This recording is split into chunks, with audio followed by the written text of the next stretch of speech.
하늘의 지혜로 자라나는 어린이.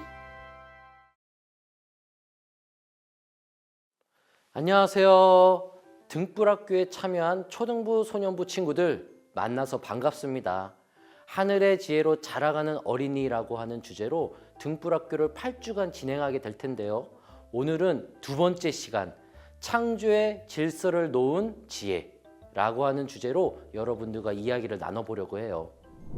우리는 먼저 잠언에 대해서 배워야 합니다.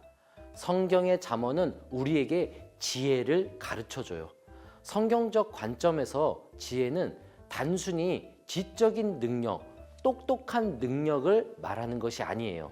하나님께서 선과 악을 구별하도록 우리에게 주신 영적인 통찰력이 바로 지혜입니다. 이는 하나님이 보시기에 선한 것과 그렇지 않은 것을 올바르게 판단하는 능력으로 우리가 하나님의 뜻에 살도록 도와줍니다.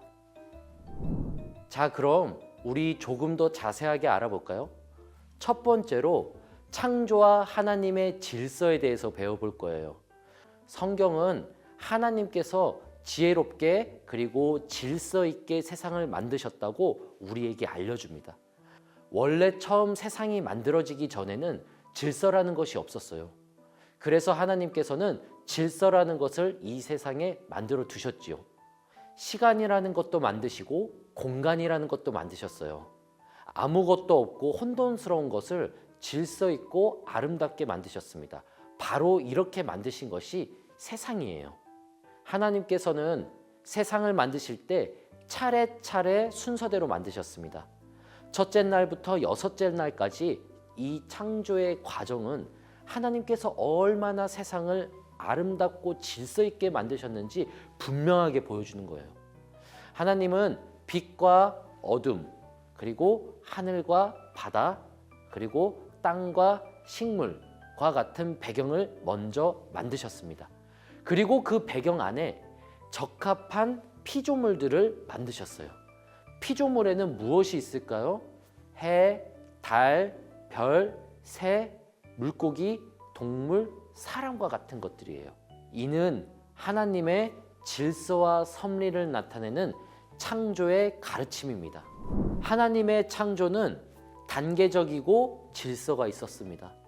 첫째 날에는 빛을 만드셔서 낮과 밤을 구분하시고 시간을 만드셨어요. 둘째 날에는 하늘과 바다를 나누어서 공간을 만드셨어요. 셋째 날에는 땅과 식물을 만드셔서 생명의 기초를 만드셨습니다. 이렇게 하나님께서는 피조물들이 살아갈 수 있는 배경을 먼저 만드신 거예요. 넷째 날부터는 준비하신 이 배경 안에서 살게 될 피조물들을 만드셨습니다. 해, 달, 별과 같은 빛을 내는 것들을 만드셔서 첫째 날에 만드신 배경인 낮과 밤에 두시고 질서를 놓으셨어요. 다섯째 날에는 하늘에 살아가는 새를, 바다에 살아가는 물고기를 만드셨어요. 그래서 둘째 날에 만드신 그 배경에 새와 물고기들이 살게 하셨지요. 여섯째 날에는 동물들과 사람들을 만드셔서 셋째 날에 만드신 땅 위에 살면서 식물들을 활용할 수 있게 만드셨어요. 이렇게 하나님은 모든 것을 계획대로 순서 있게 만드셨습니다. 세상의 창조는 우연이 아니에요. 하나님의 명확한 목적과 계획에 따른 것입니다. 이 모든 것이 하나님의 지혜로부터 나온 창조의 질서예요.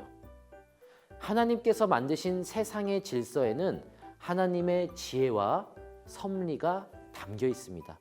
세상이 만들어진 천지창조는 하나님의 완전성과 신성이 분명하게 드러나고 있어요. 우리가 이 세상에서 하나님의 뜻과 질서를 잘 지키며 살아가야 하는 이유도 바로 여기에 있습니다. 두 번째, 자연계시와 일반 은총에 대해서 알아볼게요. 로마서 1장 20절에는 하나님이 창조하신 자연세계가 하나님의 신성과 능력을 분명하게 나타낸다고 말하고 있어요. 바로 이것이 자연계시입니다. 자연 계시란 하나님께서 직접 창조하신 자연 세계를 통해서 하나님 자신의 모습을 명확하게 나타내시는 것입니다. 이것이 계시예요. 하나님의 지혜로 만들어진 세계는 질서정연하고 하나님의 영광, 지혜를 명확하게 드러냅니다. 다음으로 일반 은총에 대해서 배워볼게요. 하나님의 지혜로 만들어진 자연 세계에는 창조 질서가 작동하고 있어요. 창조 질서를 통해서 하나님께서는 모든 사람에게 공통된 은혜를 부어주십니다. 바로 이것이 일반 은총이에요. 일반 은총은 하나님께서 하나님을 믿는 사람과 믿지 않는 사람들에게 모두 똑같이 주시는 은혜를 말해요. 하나님께서는 모든 피조물에게 햇빛, 비와 같은 생명을 유지할 수 있는 것들을 주셨습니다. 이 일반 은총은 인간이 죄로 인해 즉시 멸망하지 않고 하나님의 자비와 인내 안에서 살아갈 수 있도록 도와줍니다. 세 번째, 하나님의 주권과 섭리에 대해서 한번 배워볼게요.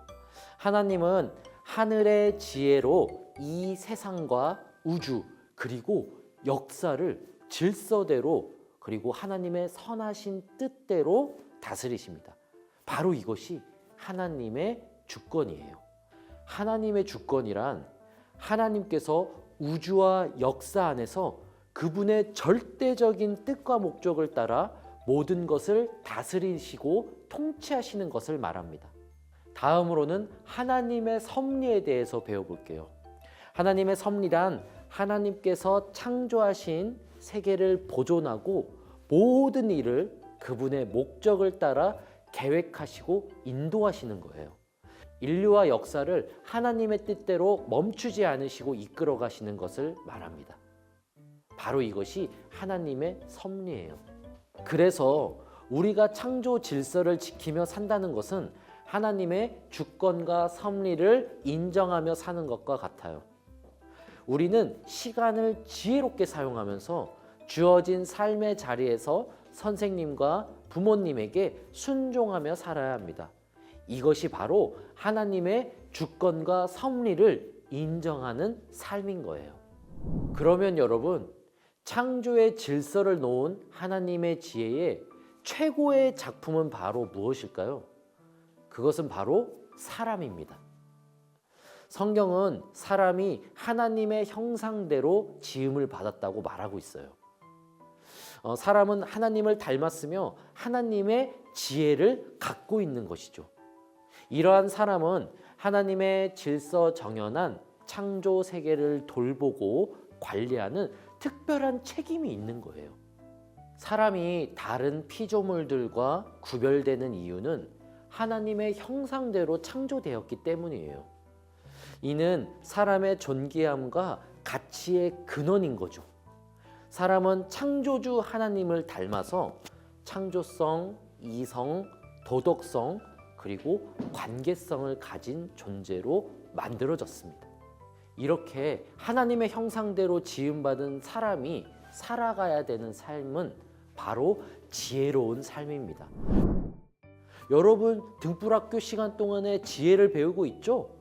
지혜로운 삶은 하나님이 주신 재능과 능력을 바르게 사용하는 거예요. 하나님께서 우리에게 맡기신 세상을 돌보시고 하나님께 영광이 되는 문화를 창출하는 것입니다. 음악, 미술, 체육 등 여러분들이 갖고 있는 재능을 올바르게 사용하는 것이 하나님을 영화롭게 하는 것과 같아요. 이러한 창조 질서 안에서의 지혜로운 삶이란 일반 은총의 원리에 따라서 자연과 환경을 존중하고 보호하는 거예요. 하나님은 모든 사람들에게 자연 세계를 통해 자신을 드러내셨기 때문에 우리는 자연 환경을 소중히 여기고 책임 있는 사람들로 살아가야 될 거예요. 하나님의 형상대로 지음받은 우리는 지혜로운 삶을 사는 것입니다. 바로 그것이 하나님께 영광을 올려드리는 삶이에요. 자, 여러분, 등불학교 기간 동안에 지혜를 배우고 있죠? 이 지혜를 배워서 하나님의 모습대로, 하나님의 형상대로 살아간다는 것이 얼마나 기쁘고 행복한 일인지 모르겠어요. 자, 우리 그러면 앞으로도 지혜의 삶에 대해서 열심히 배워볼 수 있겠죠? 다음 주에 우리 만나겠습니다. 그럼 다음 주에 만나요.